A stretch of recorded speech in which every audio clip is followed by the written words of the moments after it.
Marwadi university మంచి భవిష్యత్తు కోసం తెలుగు విద్యార్థులు ఇష్టపడే యూనివర్సిటీ. కాల్ 9059052378 9059052379.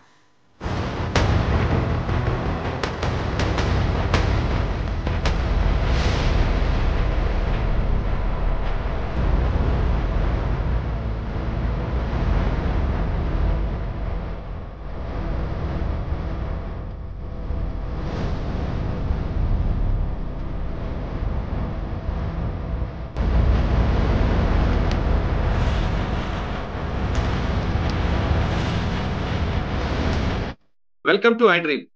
పిల్లలు తిన్నారా లేదా అని, ఒకవేళ సరిపోదో లేదా అని చాలా మంది తల్లులు కడుపు మార్చుకొని పిల్లలకి కడుపు నుండి అన్నం పెట్టాలని చూస్తారు. అలాంటి మహాతల్లు ఉన్న ఈ లోకంలో ఒక తల్లి తన మాజీ ప్రియుడితో కార్యక్రమాలకు అడ్డొస్తున్నాడని ముగ్గురు పిల్లల్ని చంపేసింది. పాము కూడా సిగ్గుపడి ఈ సంఘటన సంగారెడ్డి జిల్లా అమీన్పూర్లో జరిగింది. సభ్య సమాజం సిగ్గుతో తన గంటను గురించి ఒకసారి మాట్లాడితే ఆ తల్లి ముగ్గురు పిల్లలకి పెరుగంలో విషం పెట్టి చంపేసింది. చిన్నాడు స్నేహితులతో కార్యక్రమాలకి అడ్డొస్తున్నారని చంపేసింది. ఆమె ఎవరు, ఆమె గురించి ఆ భర్త ఏమంటున్నారు? ఒకవైపు భార్య జైలుకి వెళ్ళింది, మరోవైపు ముగ్గురు పిల్లలు సమాధులు అయిపోయారు. వాళ్ళని తలుచుకుంటూ ఆ తండ్రి ఎంత మానసిక శోభ గురవుతున్నాడో ఆ తండ్రిని తెలుసుకుందాం. చెన్నై గారు నమస్తే అండి. నమస్కారం సార్. సార్, మీకు జరిగిన అన్యాయం పగవాడికి కూడా రాకూడదు, పరావాడికి కానీ పగవాడికి ఎవరికి రాకూడదు. ఎవరికి రాకూడదు సార్. కట్టుకున్న భార్య ఈ విధంగా మోసం చేస్తుందని ఏ భర్త కూడా అసలు ఆలోచన రాదు. అది ముగ్గురు పిల్లలు చక్కగా ఉన్న పిల్లల్ని చంపిందండి. ఆ తల్లికి అసలు మనసులోకి వచ్చిందో కూడా ఆ ఫొటోస్ చూస్తుంటే అర్థం కావట్లేదండి. ఇంత దారుణంగా మా తల్లులు ప్రవర్తి, ఎందుకంటే చిన్నపిల్లలు తల్లులు అంటే మన అందరికీ అన్నం పెట్టి పెంచిన మహాతల్లులు, ఇటువంటి వాళ్ళు కూడా ఉంటారా అనేది కూడా ఆశ్చర్యపడుతుంది. సార్, ఒకసారి మీకు ఆ అమ్మాయికి ఎలా పరిచయమైంది, అసలు మధ్యలో ఆ వ్యక్తి ఎవరు, ఆ రోజు ఏం జరిగింది చెప్పండి ఒకసారి. నాకు పెళ్లి అయి 13 ఏళ్ళు అయిపోయింది సార్. 13 ఏళ్ళ నుంచి రాని ఆడు శివకుమార్ అనేటోడు గెట్ టుగెదర్ పార్టీ పెట్టుకున్న పార్టీలో పోయింది మా భార్య. 10th క్లాస్ బ్యాచ్ అంట, నాకు తెలియదు సార్. ఆ 10th క్లాస్ బ్యాచ్ అని పోయి గెట్ టుగెదర్కి పోయి వచ్చిన తర్వాత మా భార్య పిల్లలను కొడుతుండేది సార్. బాగా కొడుతుంటే ఒక్కోసారి 2 సార్లు మందు ఇచ్చాను. తర్వాత పిల్లలకి ఇంత చేస్తుందని నేను అనుకోలేదు సార్, కళలో కూడా. ఎందుకంటే పిల్లలు ఎందుకు కొట్టడం? ఏ స్కూల్కి వెళ్తుందని అనుకున్నా సార్. ప్రైమరీ స్కూల్లో టీచర్ గా పనిచేసేది. పిల్లలతో ఏగలేక వచ్చి ఇంటికి వచ్చి పిల్లలను కొడుతున్నా అనుకున్నా, గానీ ఆమె కోపం ఏంటి మీద చూపించేది, మా పిల్లల మీద చూపించింది. అంటే ఎప్పుడైనా చెప్పిందా శివకుమార్ గురించి మీతో? చెప్పలేదు సార్, నాకు చెప్పలేదు. అంటే మరి మీకు అనుమానం ఎందుకు వచ్చింది? ఫోను మాట్లాడుతున్నది, ఇంట్లో మాట్లాడుతుండే. నాకు అనుమానం వచ్చింది. ఫోన్ మాట్లాడితే ఎవరు అంటే మా డి మేడం అని చెప్తుండేది సార్ నాకు. ఆ స్కూల్ టీచరు పేరెంట్స్ వాళ్ళు మాట్లాడతారు కదా, వాళ్ళే అని అనుకున్నా నేను. ఇది ఇంట్లో మోసం చేస్తుందని నేను అనుకోలేదు సార్, కలలో కూడా అనుకోలేదు నేను. ఆయన ఎప్పుడైనా శివకుమార్ మీ ఇంటికి వచ్చాడా? నాకు తెలుసు సార్, వచ్చింది, నేను చూడండి ఎట్లా చెప్పాలి సార్. ఆ రోజు ఏం జరిగిందండి పిల్లలు? సార్ నేను చూడలేదు, డైలీ వరకు పనికి వచ్చాను సార్. నైట్ 9 గంటలకు నా పెద్ద బాబు నాతో మాట్లాడాడు సార్.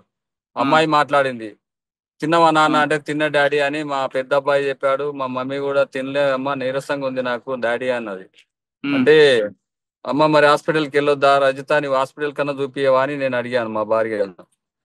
అంటే నాకు ఒక కాలన చేయొచ్చు కదా నువ్వు అంటే, ఏం కాదు లే, పెరుగు తాగుతుంది మంచిగా అవుతుంది లే, ఏం కాదు అప్పుడప్పుడు ఇట్లే చేస్తుంది కదా అని అన్నది.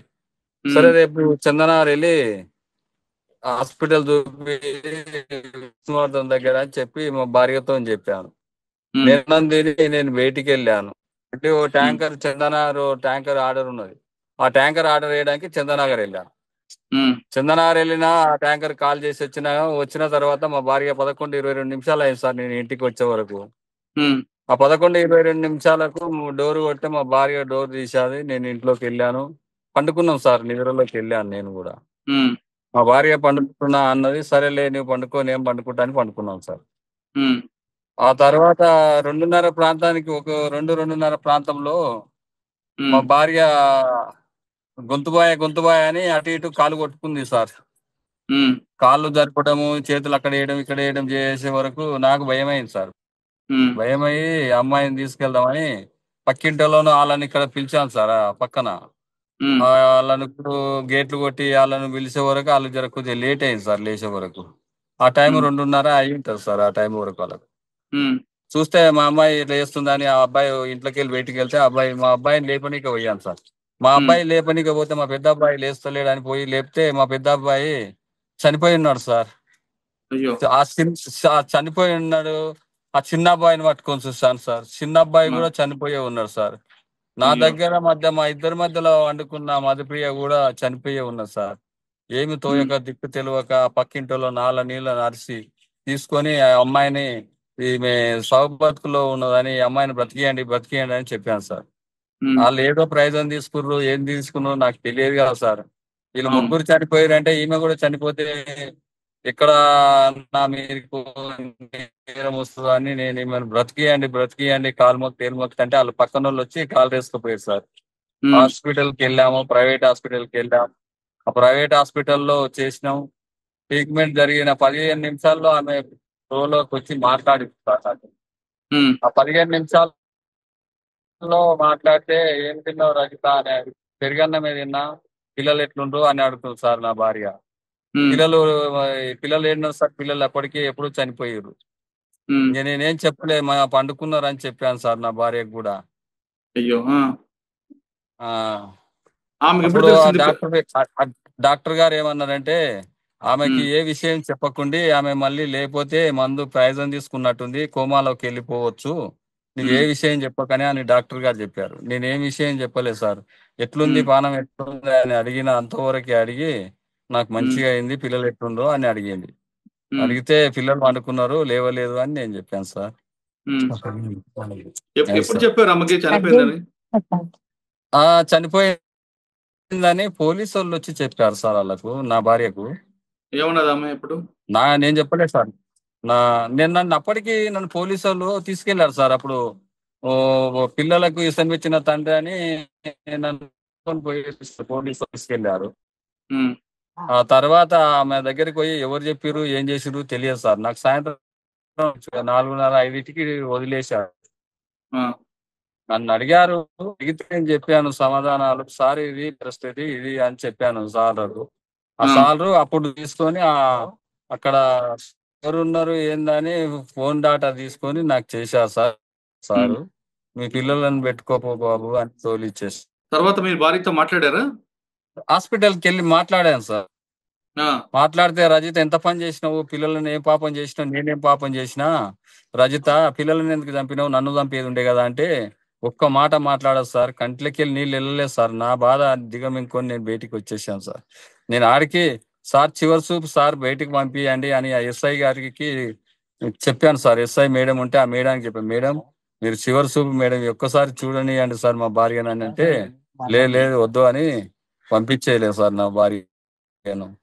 అంటే చనిపోయిన పిల్లల్ని కూడా చూడలేదు ఆమె? చూడలేదు సార్ చనిపోయిన పిల్లలు. ఆమె చనిపోయింది చూడలేదు సార్. ఆమెనే చంపిందా ఎవరు చంపింది నాకు తెలియదు సార్. మరి అది అసలు విషయం ఎట్లా ఉమ్. చంపింది కూడా నాకు తెలియదు సార్. మరి అది పోలీసులు ఏం చెప్పారు మీకు? పోలీసు వాళ్ళు ప్రెస్ మీట్ లో చెప్పారు సార్. అది తుపాలతోని చుట్టి చంపిందని చెప్తున్నారు సార్. మరి ఇప్పుడు అప్పుడు ఫస్ట్ ఉమ్. లోనేమో మందు అన్నారు సార్. మందు కాదు, తుపాలతోని చుట్టి చంపిందని చెప్తున్నారు. కానీ ఆమెలో అసలు ఏమాత్రం బాధ అని కనిపించట్లేదా? ఏ బాధ లేదు సార్ ఆమె. సరే, ఒకవైపు చిన్న చిన్న కుటుంబంలో మీరు ముగ్గురు పిల్లలతో చక్కకుండా మీకు ముగ్గురు అవును పిల్లలు సార్. కోల్పోయారు, భార్య జైలుకి వెళ్ళింది. ఇప్పుడు మీ పరిస్థితి ఎలా అవును ఉందండి? సార్. నా పరిస్థితి కూడా ఏం లేదు సార్. నాకు రోజు సిరంజి బాటిల్ ఎక్కించిన దాకా నేను అయితే ఉండలేకపోతున్నా సార్. ఇప్పుడే ఇంతకు ముందే హాస్పిటల్కి వెళ్ళి ఇప్పుడే వచ్చా. ఆ ముగ్గురు పిల్లల్లో మీకు బాగా ఇష్టపడి ఆ ముగ్గురిని చూసుకోలేకపోయినా సార్ నేను అంతా. సార్ ముగ్గురు పిల్లల్లో మీకు బాగా ఇష్టపడ్డది ఎవరు? ముగ్గురు పిల్లలు ఎవరు మీకు బాగా ఇష్టం? నాకు అమ్మాయి బాగా చదివేది సార్. అమ్మాయి బాగా చదివేది. అది ముగ్గురు నా పిల్లలే గాని చదువు బాగా చదివితే ఆ, చాలా ఇష్టపడేది. మంచిగా చదివేది. నేను చెప్పిన పని కాదనకపోయేది. అమ్మాయి మంచిగా ఉండేది సార్ నాకు. ఉమ్. నాకు ఆడపిల్లలు ఏ ఆడపిల్ల అయినా నాకు చాలా ఇష్టం, గౌరవం ఉండేది సార్ నాకు ఆడపిల్లలు అంటే. మగ పిల్లలకు అంటే ఇక ఆడపిల్లలే ఎక్కువ ఇష్టపడేది, ఏ ఆడపిల్ల అయినా సరే. ఇప్పుడు ముగ్గురు పిల్లలు లేరు కదండి మీకు, మీరు ఎలా మరి మీ జీవితం? నా జీవితం ఏం చేయాలి సార్? నాకు వాళ్ళని చంపేస్తే నేను వేరే దారి ఎత్తుకుంటా సార్. వాళ్ళని ఉంచొద్దు. వాళ్ళు ఉంటే ఇంకోరు కూడా తప్పు చేస్తారు సార్ సమాజంలో. వాళ్ళని ఉండకుండా చేసిర్రు అనుకో, నేను వేరే దారి ఎత్తుకుంటా. నేను అప్పుడు నా పరిస్థితి నాకు చేసే నా ఓకే ఉన్నన్ని రోజులు పని చేసుకుంటాను సార్. మరి ఇక ఏం చేస్తాం సార్, పరిస్థితి ఇట్లా అయిపోయింది. సంఘటన జరిగింది చాలా రోజులైందండి, పిల్లలు గుర్తు వచ్చినప్పుడు ఏమనిపిస్తుంటారు? ఏమనిపిస్తుంది సార్, ఇప్పటి వరకు కంటికి నిద్ర లేదు సార్. అసలు హాస్పిటల్కి పోయి వస్తున్నా, ఇక నిద్ర ఇట్లా పడతలేదు. పండుకున్నప్పుడు డాడీ అన్న కొడుతుండని అమ్మాయి వచ్చి చెప్పినట్టు, నాన్న అన్న కొడుతుండని గౌతమ్ డాడీ అని నా పెద్ద కొడుకు చెప్పినట్టు కళ అనిపిస్తుంటుంది సార్ అప్పుడు. అయ్యో. అలా అట్లనే వస్తుంటది. ఏం చేస్తాం సార్? ఇక వాళ్ళని పోగొట్టుకున్నా. నేను ఏ జన్మల పాపం చేసిందో నాకు పిల్లలు దక్కకుండా పోయారు సార్. ఆ అమ్మాయి చంపకుండా ఉన్నది సార్, నన్ను చంపేది ఉన్నది సార్. నేను చంపినా నాకు బాధ లేకపో సార్. నా వంశం నిలవాడు, నా పిల్లలు తింటారు, నా సంపాదన అని నాకు కూడా తృప్తి పోతుండే సార్. నాకు చంపడం కాకుండా నాకు ఇష్టం, నీతో ఇష్టం లేదని చెప్పి వెళ్ళిపోవచ్చు కదా ఆవిడ, పిల్లల్ని తీసుకొని. వెళ్ళిపోయినా నేను నా ముగ్గురు పిల్లలు నన్ను మంచిగా బతికించుకుంటుండే సార్. 5th క్లాస్ చదివేటోళ్ళకి ల్యాప్టాప్ తెచ్చిచ్చిన సార్ నేను నా పిల్లలకు. నేను పిల్లలకి ఏనాడు తక్కువ లేదు సార్. నేను సాయంత్రం డ్యూటీ దిగి వచ్చేటప్పుడు ఇంటికి ఏదో ఒక పండు ఏదో ఒకటి తీసుకొని వచ్చేది సార్. నా పెద్ద అబ్బాయి అయితే అన్ని పుచ్చకాయలేదే అంటుండేది. మా చిన్న అబ్బాయి ఏమో నాకు అరటి పండ్లు అని మా చిన్న అబ్బాయి చెప్తుండేది. మా అమ్మాయి ఏమో దోశదే అని చెప్తుండేది. నేను ఏదో ఒకటి పట్టుకొని ఐటెం తెచ్చి నా పిల్లలకి ఇస్తుంటా సార్. నేను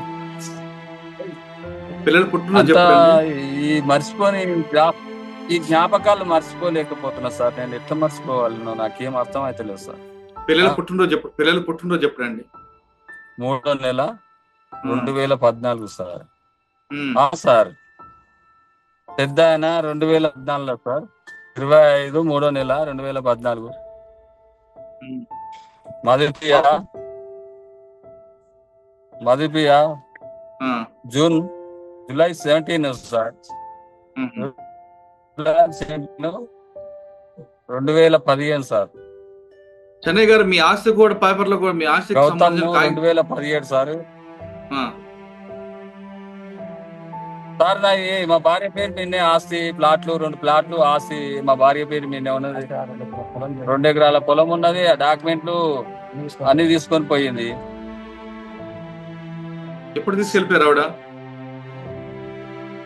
సార్ ఎప్పుడు తీసుకెళ్ళిపోయారు ఆవిడ? ఎప్పుడు తీసుకెళ్ళింది తెలియదు సార్ నాకు. ఎప్పుడు తీసుకుపోయింది, ఎప్పుడు చంపుతుందో అని తెలియదు సార్. తెలిస్తే నేను చెప్పకున్నా సార్. నేను జాగ్రత్త నేను చూస్తుంటే ఆమె ఎప్పుడు తీసుకుపోయింది, ఎప్పుడు చంపాలి, ఎప్పుడు చేయాలని ఆమె ప్లానింగ్ తోనే చేసినట్టుంది సార్ నాకు. సార్ ఇప్పుడు మీ భార్య తప్పు చేసింది, జైలుకి వెళ్ళారు ఆవిడ. మీరు ఇప్పటికైనా ఆమె క్షమిస్తారా? లేదు క్షమించారా సార్? ఎందుకు సార్ ఉంది సార్ ఆడ. ఎవరు తప్పు చెయ్యదు, వాళ్ళని చూసి ఇంకోటి తప్పు చేయకూడదు సార్.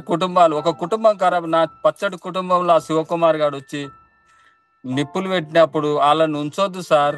వాళ్ళని ఉంచితే ఇప్పుడు వీళ్ళని క్షమించి వదిలేస్తే ఇంకొకరు కూడా తప్పు చేస్తారు సార్. అది బాగుండదు సార్. నాకు నేను తప్పు చేయించిన అయితే సార్ నాకు వద్దు, అది చంపేయాలి కాదు. ఆవిడ తప్పు అయినా క్షమించారు, మీ దగ్గరకు వచ్చారనుకోండి, తన తప్పు తెలుసుకొని.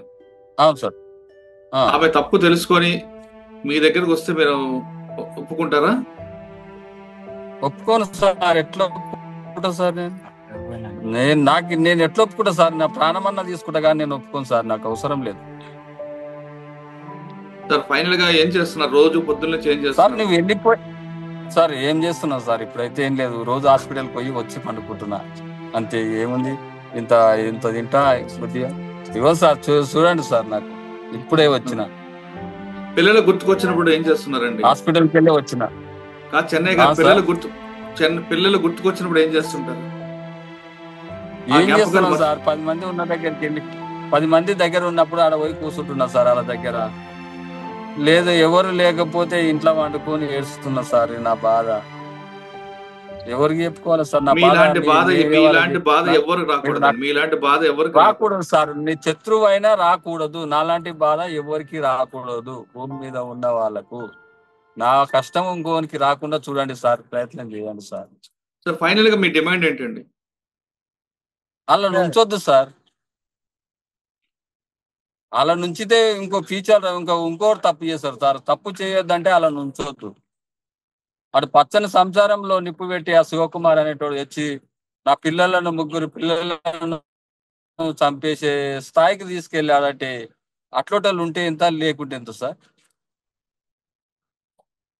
చంపేయాలి సార్, ఉండొద్దు. తన పచ్చని కాపురంలో నిప్పుల కోసం శివకుమార్ లాంటి వ్యక్తి పట్ల చాలా కఠినంగా వ్యవహరించాలంటున్నారు చెన్నై గారు. 3 పిల్లలతో చక్కగా ఉన్న నా కుటుంబంలో అతను రావడం బట్టే ఇటువంటి ప్రమాదం వచ్చింది. ఇప్పటికైనా సరే తన భార్యకు మాత్రం ఏ మాత్రం క్షమించినట్టు చెన్నై చెప్తున్నారు. ఇటువంటి కష్టం ఎవరికీ రాకూడదు. సాధారణంగా తల్లి దగ్గర ఉన్నామంటే చాలా సేఫ్ గా ఉన్నాం, భద్రతగా ఉన్నాం అనుకుంటాం, కానీ ఇటువంటి తల్లులు కూడా ఉంటారా అనేది ఈ లోకంలో మనము రచిత లాంటి వాళ్ళు చూస్తే కనిపిస్తుంది. ప్రతి తల్లి కూడా తన కడుపును కట్టుకొని పిల్లలకు అన్నం పెట్టే అటువంటి మహాతల్లులను ఈ లోకంలో పావం కూడా సిగ్గుపడే విధంగా ప్రవర్తించే రజిత లాంటి వాళ్ళు ఉన్నారని కూడా మనకు అర్థమవుతుంది. ఇది చెన్నై గారితో ఎక్స్క్లూజివ్ ఇంటర్వ్యూ. వచ్చే వారం మరో విషయంలో మళ్ళీ కలుద్దాం. నమస్తే అండి చెన్నై గారు, మీ ఆరోగ్యం జాగ్రత్త. సరే సార్.